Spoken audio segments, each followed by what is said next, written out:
Good evening, ladies and gentlemen, and once again, Ellen, the Norwegian ambassador, thank you for being so gracious in hosting this. But I want to start International Women's Day today by an acknowledgement to a man, actually.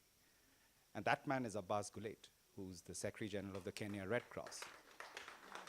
So when Demola mentioned that I was his predecessor, yes, I'd come into a pretty much of a void, and UNFPA and its mandate was not utterly understood by everybody around.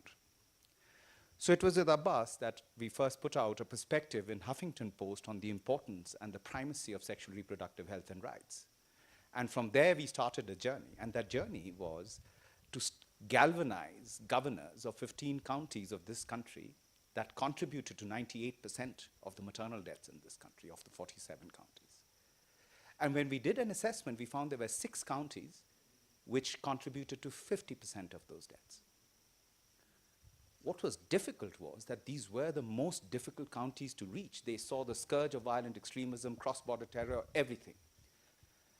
And it was a process, a journey had already begun, and finally, after months and months of negotiation with the UNFPA headquarters, we managed to get an approval to take a flight and go down to a county called Mandera, which had a maternal mortality ratio of 3,795 deaths per 100,000 live births. And to just put that into context, in wartime Sierra Leone, there were 2,000 deaths per 100,000 live births. So you can imagine that in 2014, we actually had a county in this country which had those kind of deaths. So we had the flight ready, and about 30 minutes before the flight, Abbas comes to me and said, Sid, UNFPA has hired this plane. We've just heard that there have been 36 Kenyans who've just been killed in a cross-border terror attack. And now it's your responsibility with this flight. So I said, Abbas, is the governor there? So we got in touch with the governor, and the governor appealed to me, don't cancel this flight. And the television was on in this lounge, and I realized the next moment, if the news comes there, UN security, everybody would stop this flight from taking off. So I just told all the passengers, let's get into the plane. So the plane took off, and when it started to land, all the social media came alive. So Ruth Kagia from the Office of the President was sitting next to me, and she says, oh, did you know that there's been this thing? I said, oh my God, no. What was interesting was, the governor immediately briefed all of us. We went about doing our work.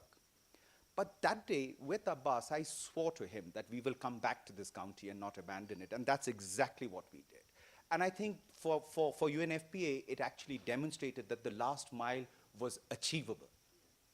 And it is only courage, institutional capacity, and an ability to support your leaders on the ground which will make a difference. And that's precisely what happened, and the rest is history. We've made a lot of progress, and thank God this country has a First Lady in Kenya who actually has that passion and desire to transform and reshape the image of this country, which was seen amongst the 10 most dangerous places in the world for a woman to give birth. The fact that at a maternal mortality ratio in 2014, which was close to 488 deaths per 100,000 live births, we've come to 360 in less than 3-4 years, is a demonstration of what this country has the capacity of doing. Regardless of what you think from within, let me tell you, from an outside ecosystem, in many countries, including my own, it could take 10 years to achieve this sort of results.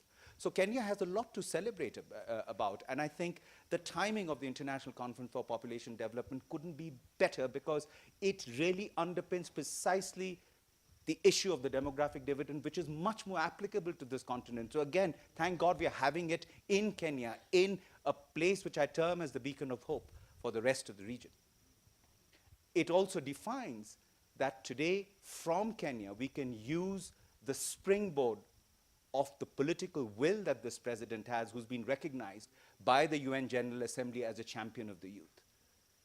But we must keep that voice of the primacy of sexual reproductive health and rights front and center. So I couldn't be more grateful that UNFPA is blessed with a leader like Natalia Kanem, who is unwavering and absolutely stoic. She will look leaders in the eye in every capacity, whatever hue of political affiliation they may have, and tell her or him, SRHR is the center of it. And SRHR is what will give us universal health coverage. SRHR is what which will get us out of poverty. SRHR is what which will progress economic momentum. SRHR is what which finally is about equality and empowerment and rights. Thank you.